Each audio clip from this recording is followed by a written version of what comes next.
गोवर्धन में, वृंदावन में, गोवर्धन में आया है किस काम को, किया कौन सा काम, भूल गए भगवान को, कमा रहे धन धाम। दास का पहले नाम पंडित भगवती प्रसाद तिवारी था। अब गुरुजी की शरण में आए तो भगवती दास हो गया।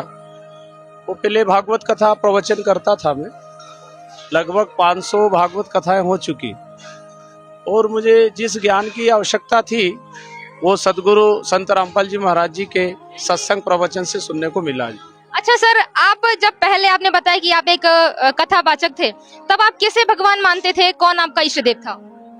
अब इष्ट तो क्या, भागवत कथा में कृष्ण को ही प्रमुख रखा जाता, लेकिन मैं आत्मा परमात्मा को ही ध्यान में रख कर के चर्चा करता था। मुझे परमात्मा कौन है, पूर्ण परमात्मा पूरा ज्ञान नहीं था, तो कृष्ण और राम जी के सहारे से ही मैं परमात्मा की चर्चा रखता था। वो संत रामपाल जी महाराज जी को सुनने के बाद में पता चला कि पूर्ण ब्रह्म कबीर परमेश्वर जी ही हैं। वो सारे प्रमाणों के साथ मैंने ये बात देखी, तो फिर मैंने नाम दीक्षा लेकर उन्हें गुरु रूप में स्वीकार किया।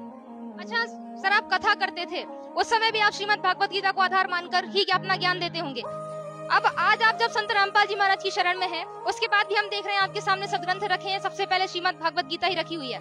तो अब आपके ज्ञान समझने समझाने में क्या अंतर हुआ, क्या कहेंगे? भाई अभी तक क्या है, वेद पढ़े पर भेद न जाने, बाँचे पुराण 18, और पत्थर की पूजा करे, भूल गए सिरजनहारा। तो वेद पढ़ते थे, शास्त्र पढ़ते थे, लेकिन उसमें जो गूढ़ ज्ञान है, तत्व ज्ञान, जो कोडवर्ड में लिखा हुआ था, आज तक किसी भी संत साधु महात्मा पंडित आचार्य ने क्लियर नहीं किया। और संत रामपाल जी महाराज जी के सानिध्य में रहने से शास्त्रों में जो बातें लिखी है कोडवर्ड में, वो क्लियर हो गई।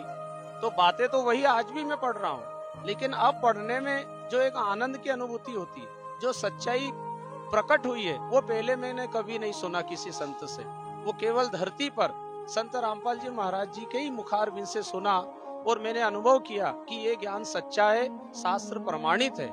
जो मैं अभी तक करता था वो अधूरा था।